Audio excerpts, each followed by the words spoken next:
yoshlikdan yuridik sohaga, ya'ni huquqshunoslik sohasiga, aniqroq aytadigan bo'lsam, prokuratura organlariga sohasiga bo'lgan qiziqish keyinchalik meni eng nufuzli oliy o'quv yurtlaridan biri Toshkent davlat yuridik institutiga, hozirgi Toshkent davlat yuridik universitetiga o'qishga yetaklagan. Bu orzu, istakka, oldimga qo'ygan maqsadga erishish o'z-o'zidan bo'lmagan, osonlikcha bo'lmagan. Buning uchun albatta bolalikdan, uyqudan voz kechib, atrofimdagi do'stlardan uzoqlashib, faqat va faqat bilim olishga intilish hamda ota-onamning duosi sabab bo'lgan deb o'ylayman. Huquqni ijro qiluvchi organlarga ishga kirar ekansiz, albatta sizga yuklatilgan topshiriq, vazifalarni bajarish uchun xoh dam olish kuni bo'lsin, xoh issiq yoki sovuq bo'lsin, sizga yuklatilgan vazifani sidqi dildan, mas'uliyat bilan bajarish kerak. Siz o'z sohangizni, o'z suyukli sohangizni egallagan bo'lsangiz, bu qiyinchiliklarni yengish oson kechadi. O'zim ham prokuratura organlariga tergovchi lavozimida ish boshlagan vaqtimda albatta bu qiyinchiliklarni boshdan kechirganman. Ya'ni o'sha mas'uliyat qiyinchiliklar boshdan to'xtatib qo'ysakmi? Tergovchi lavozimida ish boshlagan dastlabki yillarimda yoshligim, tajribasizligim hamda oila a'zolarimdan uzoqda bo'lganligim menga albatta qiyinchilik tug'dirgan.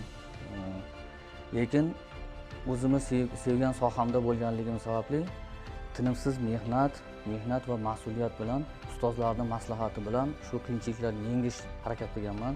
Tergovchi bo'lib ishlaganligim sababli kechalari voqea joyiga chiqib, tongda, ya'ni kun yorishgan vaqtida qaytib voqea joyidan qaytib kelar, ishni davom ettirardim. Ya'ni keyingi dastlabki ish kuni boshlanganligi sababli dam olishsiz ishlashga majbur bo'lardim.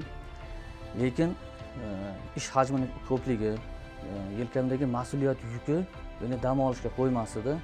Ustozlarim o'gitlarida aytardiki, tergovchilik bu kasb, bu lavozim emas dedi. Shuning uchun faqat mehnat hamda mas'uliyatni orttirib, ortdan olib ishlab davom ettirganman. Shu narsalar menga qiyinchilik tug'dirgan. Biroq men o'ylaymanki, prokuratura organlarida ijro va mehnat intizomi qat'iy hisoblanadi. Chunki har bir murojaat, har bir hujjat ortida jamiyat va davlat manfaatlari, inson taqdiri turadi. Shuning uchun egningizga prokuratura formasini kiyganingizdan so'ng bu mas'uliyat va javobgarlik ikki karra ortadi. Shuning uchun men o'z oldimga dastlabki ishga kirgan vaqtimda, ya'ni ish o'rganuvchi bo'lib tergovchi lavozimida ish boshlagan vaqtimda mas'uliyat, halollik va adolat prinsipini qat'iy shior sifatida olganman. Kelajakdagi Toshkent davlat yuridik universitetini tamomlayotgan bitiruvchi yoshlarga, ukalarimga o'zimni tavsiyamni beraman. Qayerda kelgusida, qayerda va qaysi sohada bo'lmasin, albatta mas'uliyat bilan, sabr toqat bilan, halollik va adolat bilan ish boshlashlarini tilab qolaman, tavsiya qilib qolaman.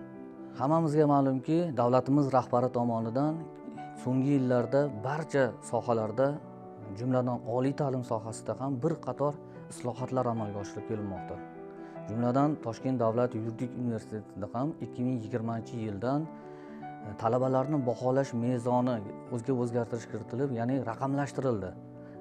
Bu kredit moduli tizimini olib kirildi. Bu albatta talabalar uchun keng imkoniyat bo'lib, ularni o'z ustida ishlash, bilim ko'nikmalarini yanada oshirish va ular o'rtasida adolatni, tenglikni yuzaga keltirdi. Bundan tashqari xorijiy tillarda yo'nalishlar ko'paytirildi, dars beruvchi yo'nalishlar ko'paytirildi. Shuningdek, pandemiya davrida talabalarning masofaviy o'qish tizimi joriy etildi va kengaytirildi. Bundan tashqari talabalarimizni, yuridik universitet talabalarini xorijda o'qish imkoniyatini yaratuvchi o'sha akademik mobillik dasturi yaratildi. Ya'ni ular hamkor xorijiy davlatlarning oliy o'quv yurtlarida hamkorlikda o'qish jarayonlarida bevosita o'qish imkoniyati yaratildi. Bundan tashqari Toshkent davlat yuridik universiteti tashabbusi bilan bo'lajak prokurorlar klubi tashkil etilib, yuridik universitetda tahsil olayotgan talabalarni hududiy prokuraturalarning, tuman shahar prokuraturalarida bevosita o'qish bilan birgalikda amaliyotda o'tashlariga imkoniyat yaratildi. o'zim ham tuman prokuraturasida ishlash davomida o'sha bo'lajak prokurorlar klubi a'zolari hisoblangan talabalarimiz ish o'rganishga kelardi. Biz bilan birgalikda voqea joylariga chiqardi, voqea joylarida qanday tergov harakatlarini o'tkazish kerak, qanday protsessual harakatlarni amalga oshirish kerakligini bevosita ko'zi bilan ko'rib, o'sha narsaniga ongiga singib tajriba orttirardi. Bu albatta talabalar uchun kelajakda prokuratura sohasida ishlaydimi yoki huquqni himoya qiluvchi organlarning boshqa sohalarida ishlaydimi, ularga imkoniyat beradi.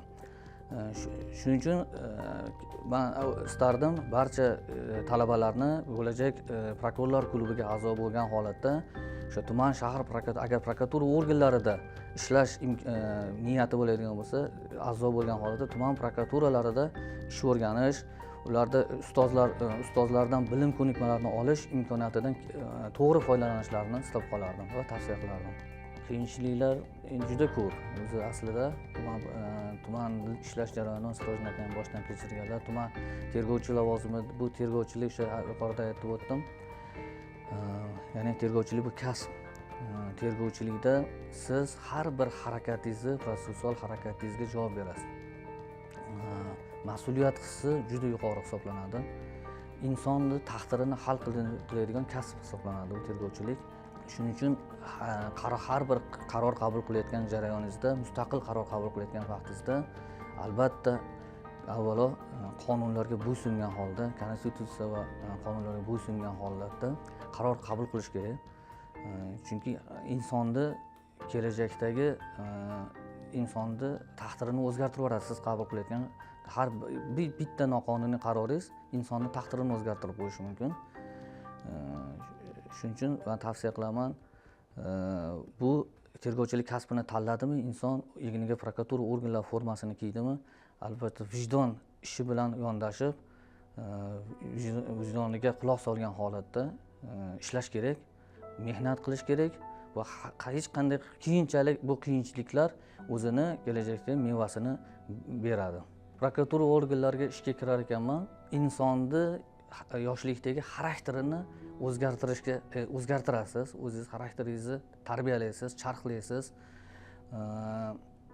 Chunki siz jamiyat va davlatni bir bo'lagi hisoblanasiz. Bu prokuratura organlariga ishga kirganimda juda katta tizim men uchun juda katta imkoniyatlar, juda katta yutuqlar berdi. Tizimda ishlash davomida yilning eng yaxshi tergovchisi nominatsiyasi g'olibi bo'lganman. Viloyat prokuraturasida, Andijon viloyat prokuraturasida yilning eng yaxshi tergovchisi lavozimida g'olib bo'lganman. Bundan tashqari bosh prokurorimiz tashabbuslari bilan o'tkazilgan ko'rik tanlovlarda, ya'ni she'riyat yo'nalishi bo'yicha ko'rik tanlovda g'olibi bo'lgan, 3-o'rin sohibi bo'lganman.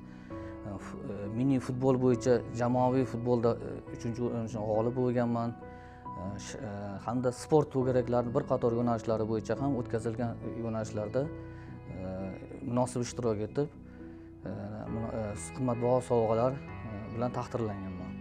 Kelgusida prokuratura organlariga ishga kirish istagida bo'lgan talabalarimizga avvalo prokuratura organlarida ishlash niyati bo'lsa, bu prokuraturani berilgan vakolat yoki obro'dan foydalanish emas, ulardagi mas'uliyatni oshirish lozim deb hisoblayman. Ya'ni o'zidagi bo'lgan ishdagi bu prokuratura organlarining qiyinchiliklarini, insonlarning taqdiri, har bir jamiyat va davlat manfaatlarini himoya qilish, ularning taqdirini, insonlar taqdirini hal qilish kabi javobgarlik va mas'uliyatga tayyor bo'lsagina ushbu tizimga ishlashni tavsiya qilaman.